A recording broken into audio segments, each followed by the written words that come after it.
नमस्कार विद्यार्थी मित्रांनो, आजच्या या व्हिडिओमध्ये महाराष्ट्र राज्य परीक्षा परिषदेच्या माध्यमातून शिष्यवृत्ती परीक्षा 2026 कधी होणार आहे, अर्ज कधी पासून करायचा, अभ्यासक्रम काय असतो, आपल्या मुलांना किंवा आपल्या विद्यार्थ्यांना याची माहिती कशी पुरवायची, कुठे लॉग इन करायचं, कुठे जाऊन करायचं याबद्दल आपण सविस्तर चर्चा करणार आहोत।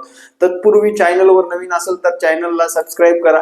जर पालक वर्ग हा व्हिडिओ बघत असतील तर आपल्या गावच्या ग्रुपवर नक्की शेअर करा। आपल्या मुलांचे म्हणजे आपल्या गावातल्या मुलाचे, आपल्या शेजारी पाजारी राहणाऱ्या मुलांचे, नातेवाईकांमधल्या प्रत्येक मुलापर्यंत ही बातमी कळाली पाहिजे आणि शिष्यवृत्ती परीक्षेला आवर्जून 4थी व 7वीच्या विद्यार्थ्यांना बसवा, जेणेकरून UPSC, MPSC, JEE किंवा सरळ सेवेच्या ज्या पोस्ट आगामी काळामध्ये भरल्या जातात त्याच्यामध्ये आपला मुलगा तरबेज आणि तेज बनण्यासाठी अशा परीक्षा दिल्याच पाहिजे। आणि दरवर्षी किती स्कॉलरशिप मिळते हे सुद्धा आपण आजच्या या व्हिडिओमध्ये पाहणार आहोत। बघा, लक्षात घ्या, पहिला मुद्दा म्हणजे महाराष्ट्र राज्य परीक्षा परिषदेमार्फत होतो। शिष्यवृत्ती परीक्षा ही कधी होणार आहे? 26 एप्रिल 2026 या दिवशी होणार आहे, लक्षात ठेवा। परीक्षेची दिनांक जाहीर झालेली आहे। अर्ज कधीपासून करायचा, सिलेबस काय असतं पुढे पाहू। बघा, पहिला मुद्दा म्हणजे प्राथमिक शिष्यवृत्ती परीक्षा। बघा, इयत्ता 4थी साठी आहे मित्रांनो। शिष्यवृत्ती परीक्षा कितीला? 4थी साठी आहे। प्रायमरी स्कॉलरशिप एक्झामिनेशन, उच्च प्राथमिक शिष्यवृत्ती परीक्षा इयत्ता 7वी साठी। अप्पर प्रायमरी स्कॉलरशिप एक्झामिनेशन म्हणजे ह्या दोन्ही परीक्षा आपल्याला काय करायचे, विद्यार्थ्यांना बसायला लावायच्या आहेत। या दोन्ही परीक्षेचा अभ्यास करायला लावायचा आहे शाळेमार्फत। अधिकची माहिती तुम्हाला शाळा नक्कीच देणार आहे।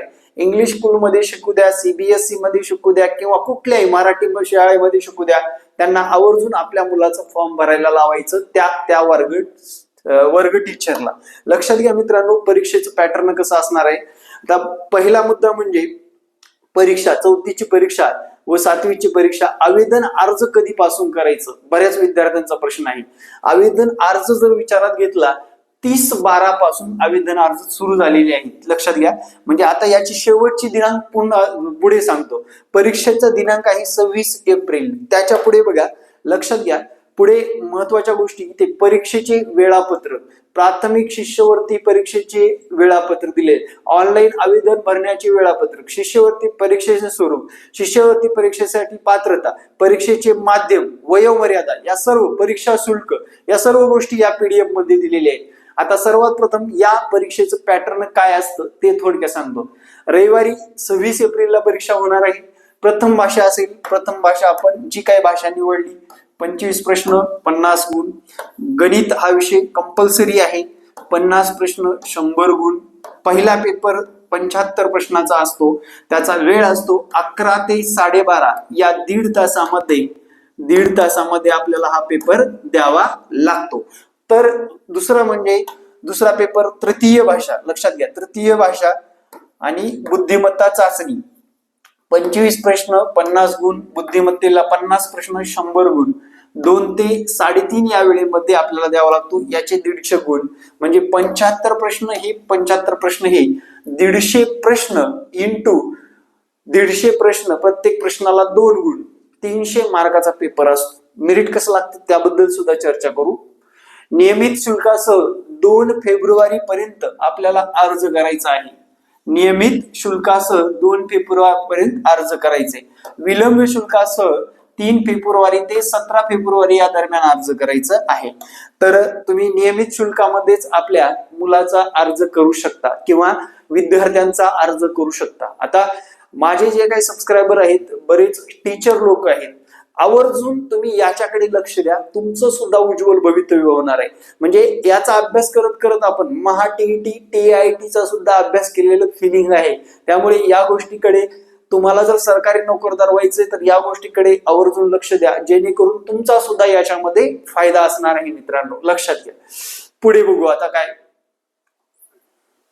प्राथमिक शिष्यवृत्ती परीक्षा कशी असणार, ABCD प्रकारामध्ये असणार, संचामध्ये असणार, प्रश्नपत्रिका देण्यात येणार। शिष्यवृत्ती परीक्षेसाठी पात्रता 4थी व 7वी मध्ये शिकत असला गरजेचं आहे। आता परीक्षेचे एकूण 7 माध्यमामध्ये घेतले जाते. मराठी, उर्दू, हिंदी, गुजराती, इंग्रजी, तेलुगू, कन्नड या माध्यमामध्ये घेतली जाते. हे आपल्याला या पीडीएफच्या माध्यमातून, आता वयोमर्यादा सांगायची गरज नाही. 4थीला विद्यार्थी किती वर्षाचा असतो, 7वीला किती वर्षाचा असतो, त्या पद्धतीने. त्यानंतर विद्यार्थी मित्रांनो, परीक्षा शुल्क दिलेलं आहे. प्रवेश शुल्क 50 रुपये, परीक्षा शुल्क 150 रुपये. बघा इथे लक्षात घ्या, परीक्षा शुल्क सुद्धा आपण इथे पाहिलेलं आहे. आता ती काय झाले बघा, अगोदर काय होतं, 5वी व 8वी शिष्यवृत्ती परीक्षा 2026 साठी ज्या शाळांनी शाळा संलग्नता शुल्क भरलेलं असेल त्या शाळांना 4थी 7वी साठी पुन्हा शाळा संलग्नता शुल्क भरण्याची आवश्यकता नाही आणि शाळेच्या माध्यमातूनच ही परीक्षा द्यायची असते. फक्त परीक्षा शुल्क आपल्याला भरायचा असतो. 50-60 रुपये, 200 रुपये काहीतरी असेल, 150-200 रुपये असतो फक्त विद्यार्थ्यांचा परीक्षा शुल्क. शाळा तिथे लॉग इन करण्यासाठी शाळा परीक्षा शुल्क भरत असते, लक्षात ठेवा.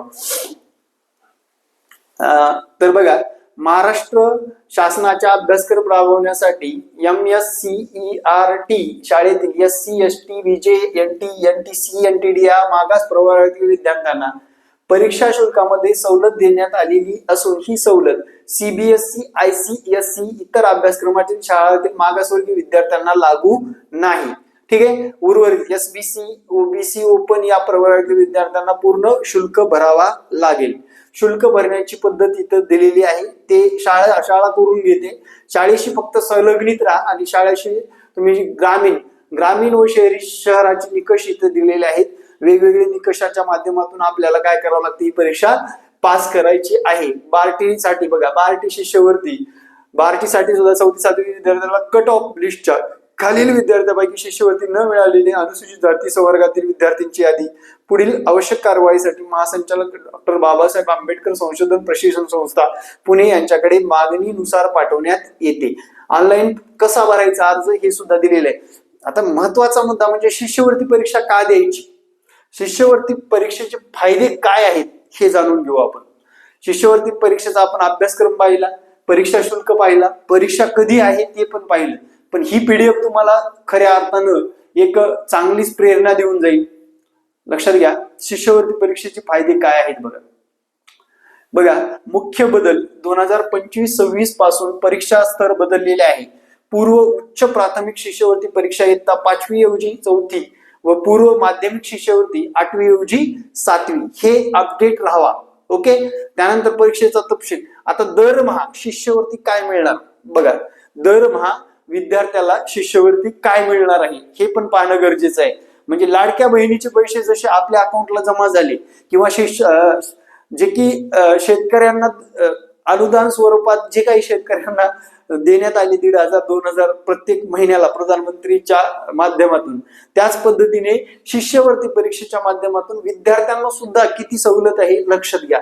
तर बघा, प्रत्येक महिन्याला दर महिन्याला शिष्यवृत्ती पास झाल्यानंतर 500 रुपये किती वर्षासाठी, 3 वर्षासाठी, म्हणजे जवळपास 6,000 रुपये वर्षाला आणि एकूण किती 3 वर्षासाठी, म्हणजे साहित्रिक 18,000 रुपये. पण त्या 18,000पेक्षाही जास्त गोष्ट महत्वाची म्हणजे तुमचा मुलगा गणितीय ज्ञानात, बौद्धिक ज्ञानात, भाषीय ज्ञानात तरबेज आणि तेज होतो. यामुळे आपल्याला ही शिष्यवृत्ती परीक्षा द्यायची आहे. 7वीच्या वर्गासाठी 750 × 12 महिने जर विचारात घेतलं, 1200 12×5 60 0 7 84 आणि 6 9,000 रुपये प्रत्येक वर्षी 3 वर्ष कंटिन्यू मिळणार. म्हणजे आपल्या मुलाला सगळ्यात महत्वाचं म्हणजे येणाऱ्या काळामध्ये एवढी शिष्यवृत्ती मिळाली म्हणजे विद्यार्थ्यामध्ये होणारा बदल. तुम्ही हुशार आहात, होतकुर आहात, पण आर्थिक परिस्थितीमुळे पुढील शिक्षण कठीण वाटते, चिंता करू नका. महाराष्ट्र शासन तुमच्या मदतीसाठी सज्ज आहे. आमच्या प्रतिष्ठित शिष्यवृत्ती परीक्षेमध्ये सहभागी व्हा आणि 3 वर्षासाठी दरमहा 4थी साठी 500 रुपये व 7वी साठी 750ची शिष्यवृत्ती मिळवा. आत्मविश्वास वाढ. बघा, शिष्यवृत्तीचे फायदे काय आहेत. आता माझा याच्यात काहीच फायदा नाही, मला माहिती पुरवायची तुमच्यापर्यंत. ओके. शिष्यवृत्तीचा पहिला फायदा लक्षात घ्या, शिष्यवृत्ती परीक्षा दिल्यामुळे काय होणार, आत्मविश्वास वाढ, स्वतःच्या गुणवत्तेवर शिष्यवृत्ती मिळवल्याचा अभिमान, आर्थिक आधार, शालेय गरजासाठी आणि पुढील वाटचालीसाठी मोठा हातभार, स्पर्धात्मक तयारी, लहान वयातच मोठा स्पर्धेची तयारी करण्याची सवय, गौरव, राज्यस्तरावर सत्कार आणि प्रमाणपत्र मिळण्याची संधी. लक्षात घ्या मित्रांनो, एवढ्या गोष्टी आहेत. आपला मुलगा जर स्टेजवर जाऊन एखाद्या चांगल्या व्यक्तीच्या माध्यमातून पुरस्कार स्वीकारला, यापेक्षा मोठं काय आहे हो. अपत्याने जर एवढं कामगिरी केलं तर आपण डोक्यावरच घेऊन नाचणार ना. म्हणून पालकांनो, शिष्यवृत्ती परीक्षेला नक्की बसवा आपल्या मुलांना. पात्रता काय असते बघा. महाराष्ट्र राज्यातील मान्यताप्राप्त शाळेतील इयत्ता 4थी किंवा इयत्ता 7वीचे विद्यार्थी असणं गरजेचं आहे. संपर्क कोणाशी कराल? त्वरित आपल्या शाळेच्या मुख्याध्यापकाशी संपर्क साधा. अर्ज प्रक्रियेची माहिती घ्या. आज पाऊल टाका, उज्ज्वल भविष्य घडवा. म्हणजे आजच हे पाऊल टाकायचे आणि उज्ज्वल भविष्य घडवायचं आहे आपल्या मुलाचं. आणि हा व्हिडिओ कसा वाटला कमेंटमध्ये सांगायला विसरायचा नाही. आपल्या गावच्या ग्रुपवर, आपल्या नातेवाईकाला व आपल्या शाळेच्या ग्रुपवर नक्की हा व्हिडिओ शेअर करा आणि शिष्यवृत्ती परीक्षेला नक्की आपल्या मुलाला बसवा. जय हिंद, जय महाराष्ट्र. धन्यवाद मित्रांनो.